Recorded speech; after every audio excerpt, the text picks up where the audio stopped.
My name is Joe Makula, and I have been a Niles resident since 1971.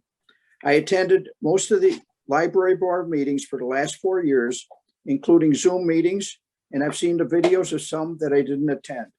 I am up to date on current library matters, and I have presented ideas to the board through public comment at many meetings. And many of these other candidates here have not been at any of these meetings. I can guarantee that. Through freedom of information, I have come to understand more thoroughly details of library operation and practices. Over this extended period of time, I have come to the conclusion that the current board is dysfunctional and broken and has delegated away many of its responsibilities to library staff and the director. The current board has left the creation of the budget to library staff, and detailed oversight and due diligence do not exist. The current board has delegated all hiring of personnel to the library director, and they don't find out until afterward that staff has been increased and for what reason. Processes, procedures, and outcomes are not measured, analyzed, or accounted for realistically. For example, there are no realistic, accurate counts of original borrowings or program attendance. Late returns are counted as original borrowings, and all renewals are also original borrowings. This is fake reporting and designed to hide the real circulation numbers, which are drastically declining. I have witnessed the disrespect and name calling by current board members that want to be reelected. I'm running with 3 outstanding team members, Olivia Hanusiak, Steve Fogel, and Susan Schoenfeldt. We have all seen enough of this dysfunctional board and wasteful spending. We want to bring professionalism and normal business practices to the operation of our library. We need your vote for our entire team so that we can succeed in improving our library for the 21st century. Thank you. My name is Suzanne Schoenfeldt, and I lived in Niles for over 20 years. In this time, I've become a lifelong library lover and community volunteer. Due to my involvement in the community, I've enjoyed firsthand engaging with other members and working with them to achieve goals. With that experience in mind, I want to see the library to continue to grow with the help of our diverse community.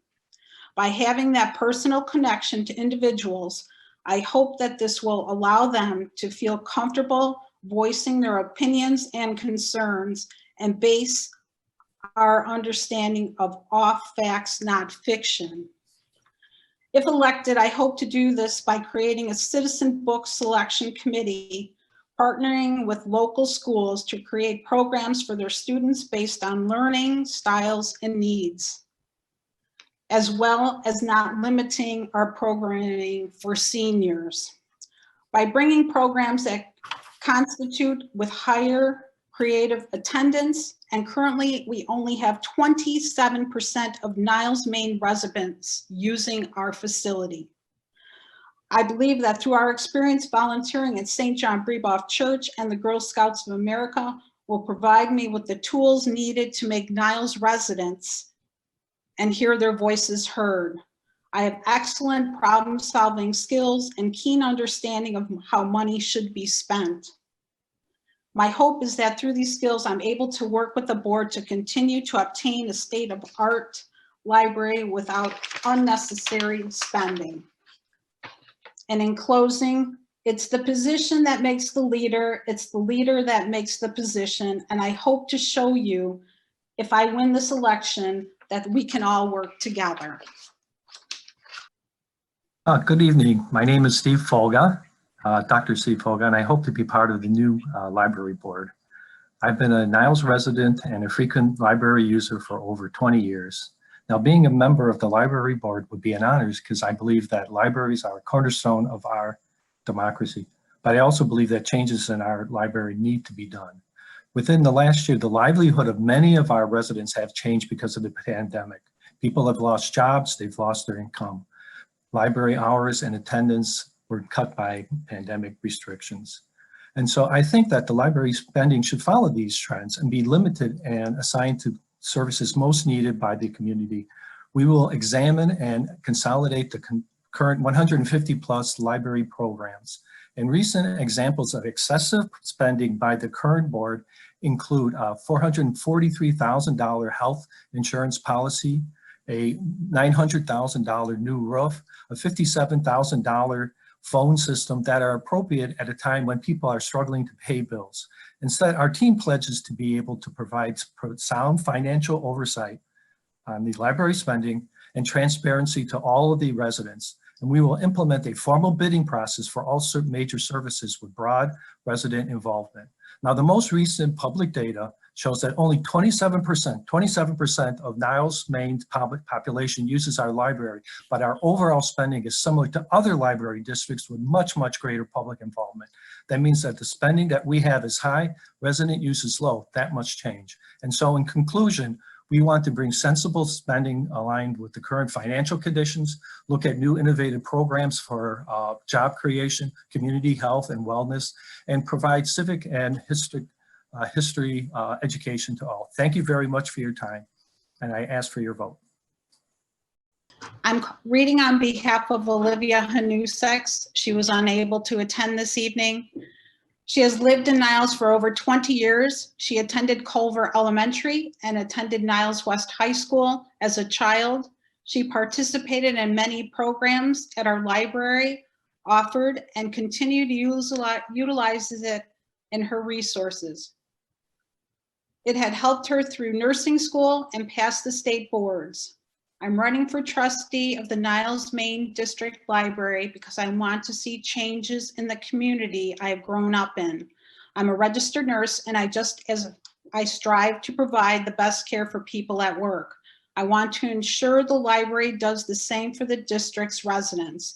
There are many opportunities for change so that our library can be better service. A primary concern in the library's current spending, it is not appropriate nor reviewed. There are many programs offered at the library. However, there have been no evidence that the library is measuring the usefulness or success of these programs.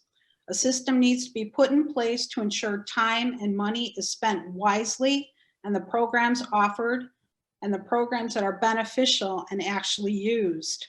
Another alarming concern is the lack of professionalism demonstrated by the current board. My team and I respect each other and will extend their respect to one another. We will make certain professionalism publicly and respect are withheld because it is clearly lacking. In closing, I want to thank each and every one of you, and the library needs to be better than what it currently stands for. We can make a better team. Steve Fogel, and Olivia, Susan, and Joe Makula. And please vote responsibly. Well, I think that the role of the library and our community is help educate the public and be able to have them understand their role as citizens within our democracy. And so as such, the programs that actually lead to that, I think would be very helpful, and we should reinforce that. Now, there's a number of duplicative programs that are existing at this point that are such as we have a yoga program that's also competing with the one that's at the Niles Health Center. We have programs for the seniors, which is competing with the work that's being done at the Niles Senior Center. So I would say that maybe we should look at those. I agree we should have the community be able to give their input into what they say is important, but at the same time be able to see things in the limelight of what's going on with the pandemic. So let's look at retraining people, being able to go ahead and give them new skills, be able to talk about, help with Zoom. Like you can see people are having trouble with Zoom right now. And so maybe a help desk so that people be able to actually get on Zoom. I've talked with a number of my friends, they had a problem with that. So thank you very much. Okay, very good. Next, Mr. Makula.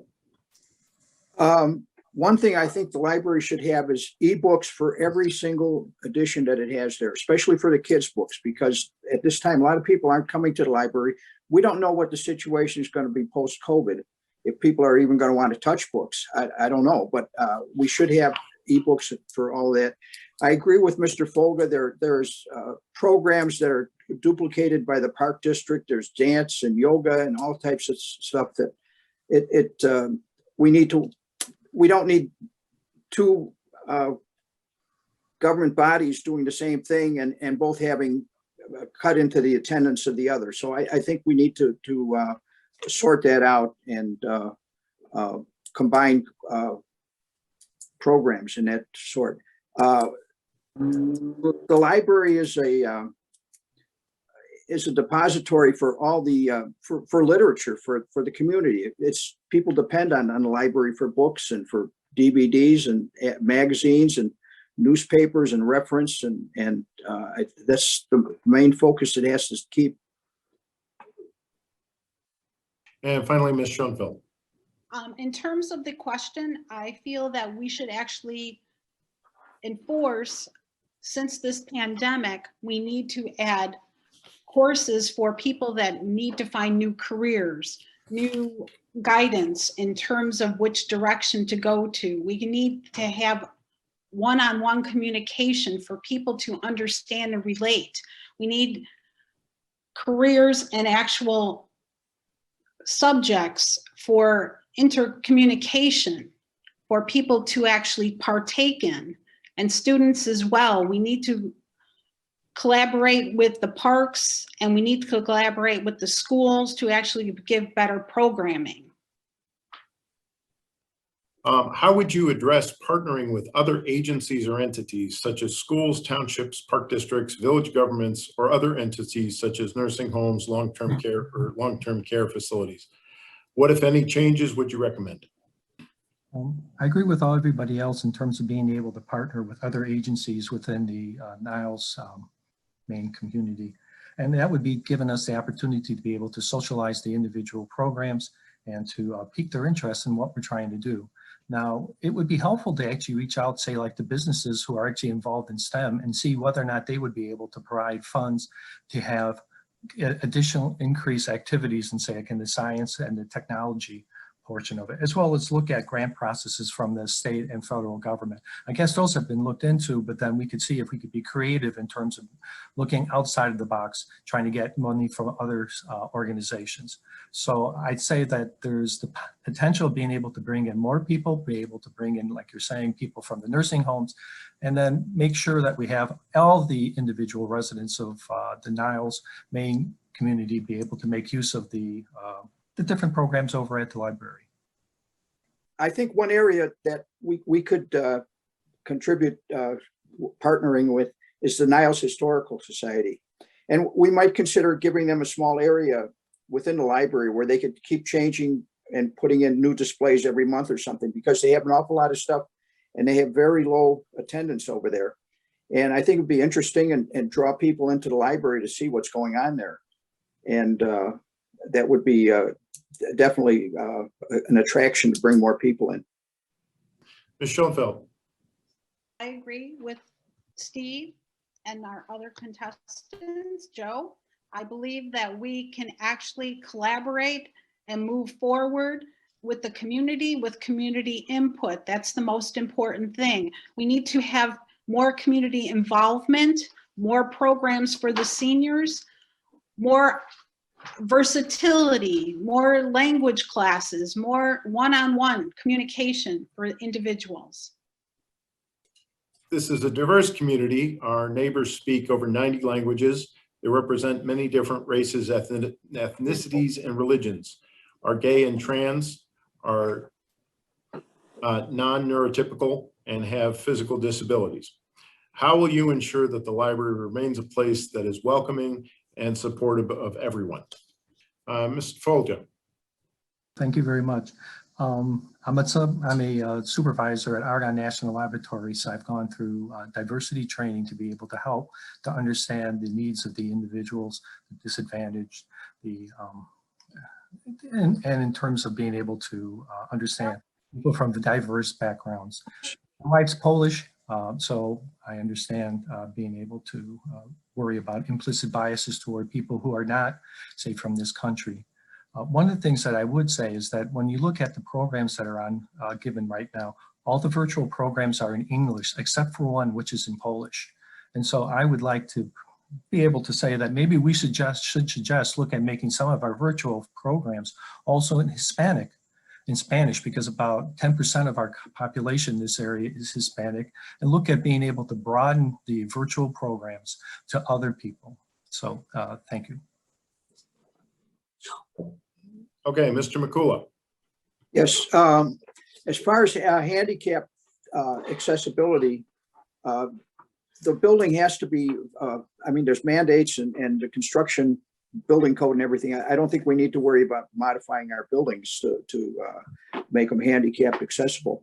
As far as, I think we should concentrate on people learning English, because that's the language here. And instead of stocking up on books in 7 different languages, if we got people to assimilate and learn English better, I think we would do more good in that area than in increasing our inventory of foreign language books. We could go, infinite there. So I think that would be the area to go, is to help people learn English. Maybe have classes there and have people to help translate.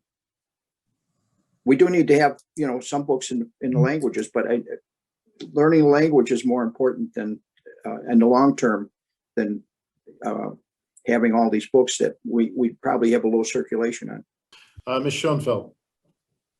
Diversity is the most important thing in our community.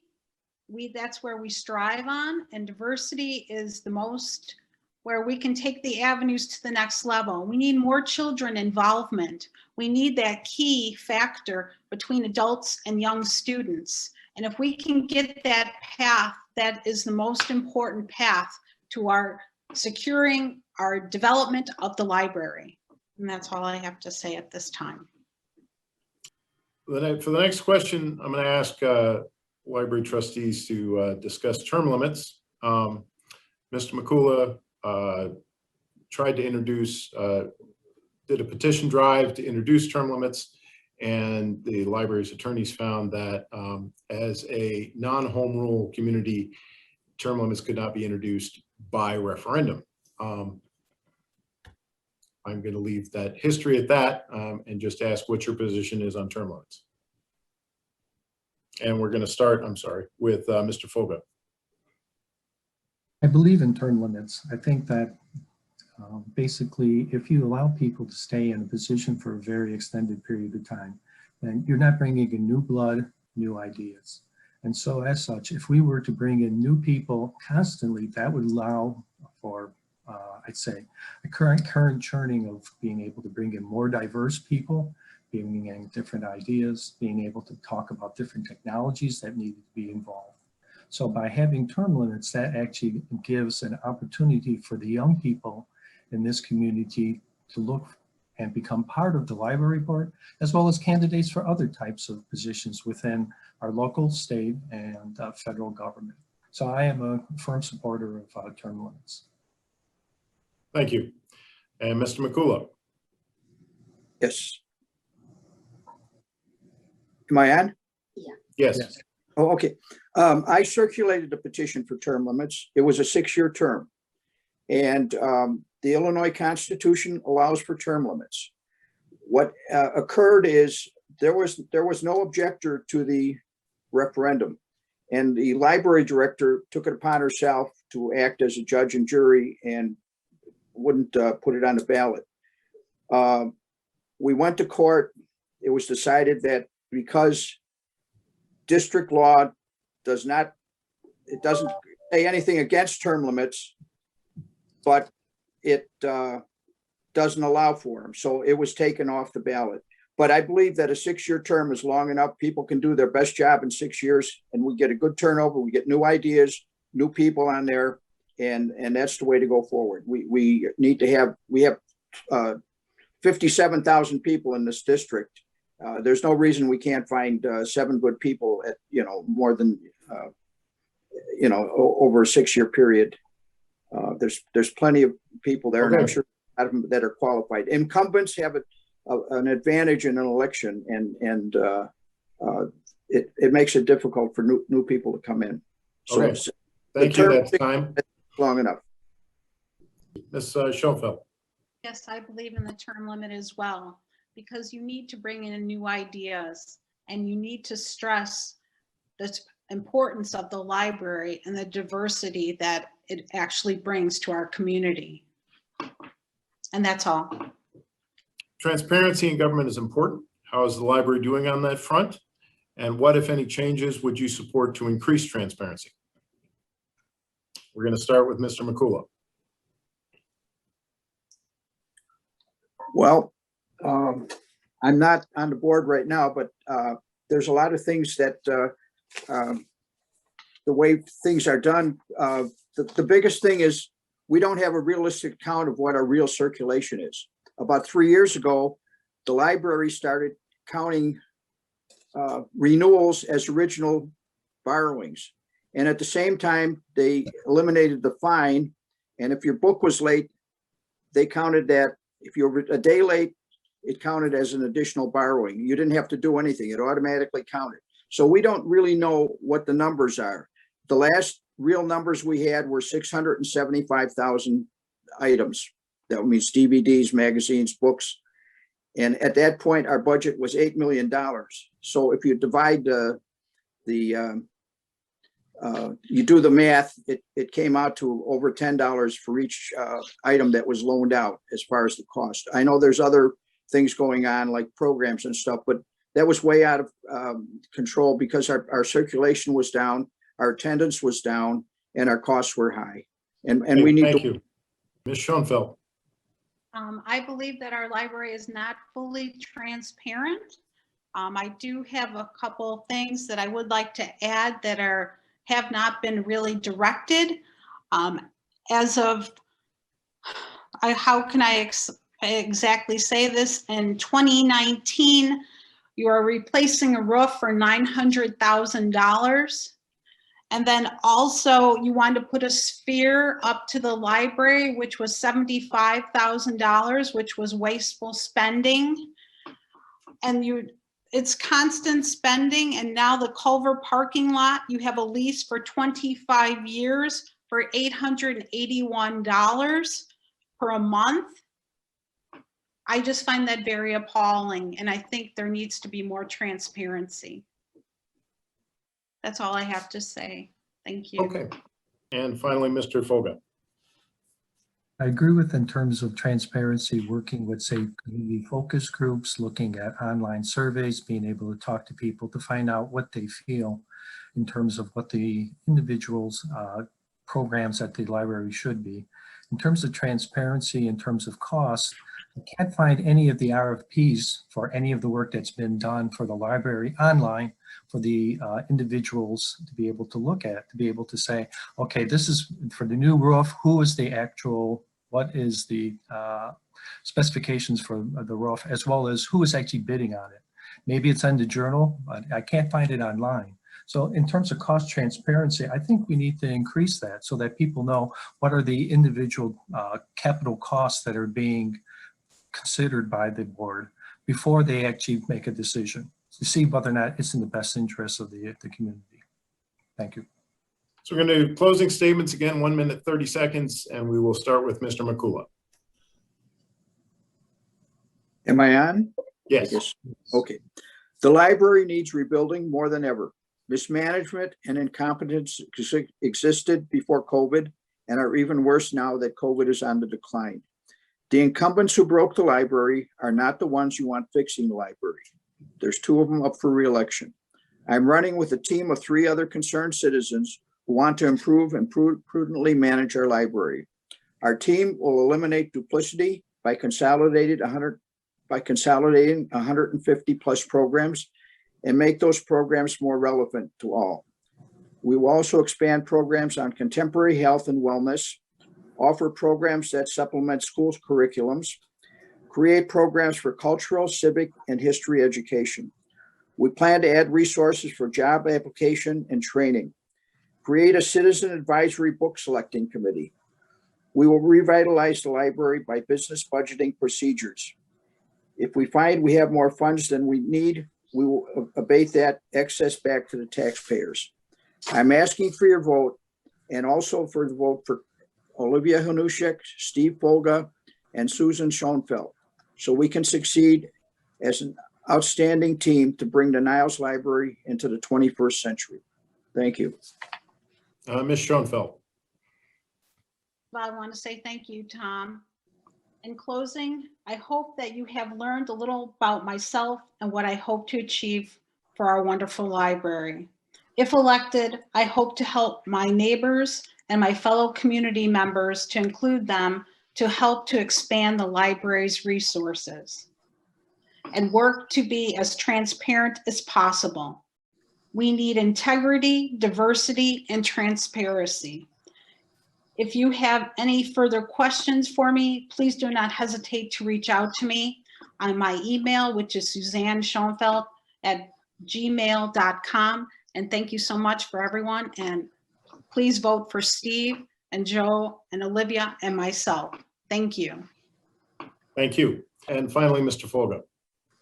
Well, thank you again, Tom, and I'd like to thank all the other candidates for being on this candidate forum and the opportunity of being able to talk with everybody about the differing opinions that we have. And as you've heard, our team of Olivia Schoenfeldt, Joe Makula, Susan Schoenfeldt, and myself discussed the various issues of importance to the patrons of this library district.